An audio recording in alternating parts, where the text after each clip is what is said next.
हर हर महादेव। आप सभी पर भगवान शिव की कृपा बनी रहे।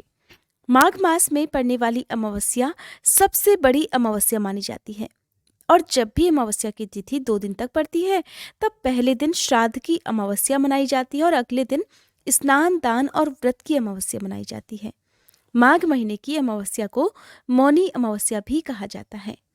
अमावस्या के दिन गंगा जी में स्नान या फिर पवित्र नदियों में स्नान करने के साथ ही पवित्र कुंड या जलाशयों में स्नान करना चाहिए। अमावस्या का दिन पितरों के निमित्त तर्पण करने के लिए और स्नान दान करने के लिए सबसे महत्वपूर्ण होता है। इस दिन पीपल के पेड़ की पूजा करके परिक्रमा करने के बाद कच्चा सूत भी लपेटना चाहिए। मौनी अमावस्या के दिन मौन रहकर अर्थात चुप रहकर एक तपस्वी के समान आचरण करते हुए नदियों में स्नान किया जाता है और फिर मौन रहकर ही पूजा करके दान दिया जाता है।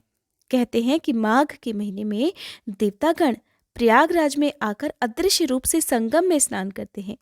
इसीलिए मौनी अमावस्या के दिन संगम में स्नान करने का भी विशेष महत्व होता है। इस दिन किए गए जप तप ध्यान और स्नान का कई गुना पुण्य प्राप्त होता है। इस दिन मन कर्म और वचन से किसी के प्रति ना तो कोई अशुभ सोचना चाहिए और ना ही करना चाहिए। साल 2022 में माघ महीने की अमावस्या इस बार सोमवती और भौमवती दोनों ही तरह की रहने वाली है, क्योंकि अमावस्या की जो तिथि है वो सोमवार की दोपहर से प्रारंभ हो रही है जो कि मंगलवार की दोपहर तक रहेगी। और पंचांग की गणना के अनुसार सोमवार को यानी कि 31 जनवरी को दोपहर 2:19 से प्रारंभ हो रही है। और अमावस्या के बारे में ऐसा माना जाता है कि यदि सोमवार को सूर्यास्त से पहले कुछ क्षण पहले भी अगर अमावस्या की तिथि लग जाती है तब उसे सोमवती अमावस्या कहा जाता है। इसलिए इस दिन अच्छी बात यह है कि सोमवार को दोपहर के समय, जिस समय पितरों के निमित्त श्राद्ध तर्पण दान आदि कार्य किए जाते हैं, उसी समय से अमावस्या की तिथि भी प्रारंभ हो रही है। इसलिए सोमवार के दिन ही पितरों के निमित्त श्राद्ध तर्पण आदि का कार्य किया जाएगा। और जिस दिन सुबह के समय अमावस्या की तिथि लगती हो उस दिन अमावस्या में जो पूजा आदि कार्य किए जाते हैं अपने आराध्य देवी देवताओं की, कुल देवी देवताओं की, उसे करना सबसे ज्यादा शुभ माना जाता है। अमावस्या का व्रत 1 फरवरी मंगलवार को रखा जाएगा। मौनी अमावस्या के दिन मौन धारण करने का भी विशेष महत्व होता है। कहते हैं कि शास्त्रों के अनुसार मुंह से ईश्वर का जाप करने से जितना पुण्य प्राप्त होता है उसे कहीं ज्यादा पुण्य मौन रहकर स्नान और दान और ध्यान करने से मिलता है। इसलिए अगर आप पूरे दिन मौन ना भी रख पाए तो सुबह के समय लगभग 1.25 घंटे तक यदि मौन रहकर आप पूजा कर लें और दान दे लें तो उसका भी पुण्य फल आपको प्राप्त होता है। मौनी अमावस्या के दिन सुबह के समय व्रत करने का संकल्प लेकर फिर जल को माथे से लगाकर स्नान किया जाता है और फिर साफ स्वच्छ वस्त्र धारण कर जल में काले तिल डालकर सूर्य देवता को अर्घ्य दिया जाता है। फिर ओम पितृ देवताय नमः इस मंत्र का जाप करते हुए अपने पितरों का ध्यान करके उनके नाम से दान आदि कार्य किए जाते हैं। इस दिन आप अपनी सामर्थ्य के अनुसार जो भी चाहे अन्न वस्त्र या सोने का चांदी का कुछ भी आप दान कर सकते हैं, लेकिन क्योंकि माघ का महीना है तिल का प्रयोग विशेष रूप से किया जाता है, इसलिए आप जो भी सामग्री का दान करते हैं उसमें आप 1 मुट्ठी काले तिल का दान भी विशेष रूप से करें।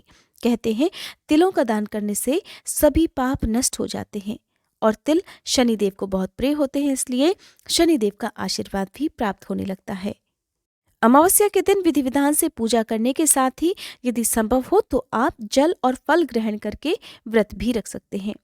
घर में सुख शांति के लिए, घर से नकारात्मक ऊर्जा दूर करने के लिए अमावस्या के दिन यदि परिवार का कोई एक भी सदस्य अमावस्या के नियमों का पालन करते हुए व्रत रख ले तो सभी परिवारजनों को उसका पुण्य प्राप्त होता है। अमावस्या के दिन यदि आप रख सके उपवास पूरे दिन का मौन रहकर तो रख लीजिएगा, नहीं तो आप कुछ घंटे ही मौन रहकर व्रत रख सकते हैं। लेकिन आपको ध्यान ये रखना है कि आपको जिस तरह से भी व्रत रखना है, चाहे पूरे दिन मौन रहकर या कुछ घंटे ही मौन रहकर, उसी का संकल्प आपको सुबह के समय लेना होता है। यदि आपने संकल्प लिया सारा दिन मौन रहकर व्रत रखने का और आप बीच में बोल गए तो आपका व्रत टूट जाता है। इसलिए यही कहा जाता है कि संकल्प के समय आपने जिन नियमों का पालन करने का वचन लिया है उन्हीं का पालन आपको व्रत के दिन करना चाहिए। अमावस्या के दिन घर के किसी भी सदस्य को नाखून बाल आदि नहीं काटने चाहिए, शेविंग वगैरह नहीं करनी चाहिए। घर में तामसिक भोजन मांसाहारी भोजन किसी भी प्रकार से ना तो बनना चाहिए और ना ही परिवार के किसी भी सदस्य को ग्रहण करना चाहिए। क्योंकि माघ की अमावस्या, जिसे माघी अमावस्या और मौनी अमावस्या कहा जाता है, साल की सबसे बड़ी अमावस्या होती है। अगर आप पूरे साल किसी भी अमावस्या की पूजा ना कर पाए तो कम से कम मौनी अमावस्या की पूजा परिवार के सभी सदस्यों को करनी चाहिए। खासकर जिनकी कुंडली में किसी भी प्रकार का कोई ग्रह दोष है या अगर आपके घर में पितृदोष है तो उसके निवारण के लिए आज के दिन आपको विधि विधान से पंडित जी से संपर्क करके उनकी सहायता से आपको अपने घर में पूजा या हवन इत्यादि कराना चाहिए। आइए जान लेते हैं साल 2022 में पड़ने वाली माघ अमावस्या की तिथि और शुभ मुहूर्त के बारे में। 1 फरवरी मंगलवार के दिन पड़ने वाली अमावस्या रहेगी भौमवती अमावस्या और 31 जनवरी सोमवार के दिन पड़ने वाली अमावस्या रहेगी सोमवती अमावस्या। मैंने आपको दोनों ही तिथि के बारे में बता दिया है। आइए जान लेते हैं अमावस्या की तिथि कब से कब तक रहने वाली है। अमावस्या की तिथि प्रारंभ हो रही है 31 जनवरी की दोपहर 2:19 से, जिसकी समाप्ति होगी 1 फरवरी की सुबह 11:15 पर। अमावस्या का व्रत हमेशा उदय तिथि में ही किया जाता है, इसलिए व्रत 1 फरवरी को रखा जाएगा। 1 फरवरी को सूर्योदय का समय रहने वाला है सुबह 7:10 और सूर्यास्त का समय रहेगा शाम 6:09 पर। इस दिन आपको ध्यान रखना है कि राहु काल का समय भी प्रारंभ हो रहा है, जिसका समय रहेगा दोपहर 3:30 से लेकर 4:30 तक। हिंदू धर्म की मान्यताओं के अनुसार राहु काल में कोई भी शुभ कार्य नहीं करना चाहिए। इसके अलावा देखिए, इस बार क्योंकि अमावस्या की तिथि 2 दिन तक पड़ने वाली है, तो जो भी भक्त उदय तिथि वाले नियम को नहीं मानते हैं वो चाहे तो सोमवार के दिन भी व्रत रख सकते हैं। क्योंकि सोमवार और मंगलवार दोनों ही तिथि अमावस्या की रहने वाली है, इसलिए ऐसा जरूरी नहीं है कि आप केवल मंगलवार के दिन ही व्रत रखें। केवल उदया तिथि को जो शुभ मानते हैं वो लोग व्रत रख सकते हैं मंगलवार के दिन, बाकी लोग सोमवार के दिन भी व्रत रख सकते हैं। ये जानकारी आपको कैसी लगी आप कमेंट बॉक्स में मुझे जरूर बताइएगा। अमावस्या की व्रत कथा सुनने के लिए कृपया आप मेरे चैनल पर आने वाली अगली वीडियो का इंतजार जरूर कीजिएगा।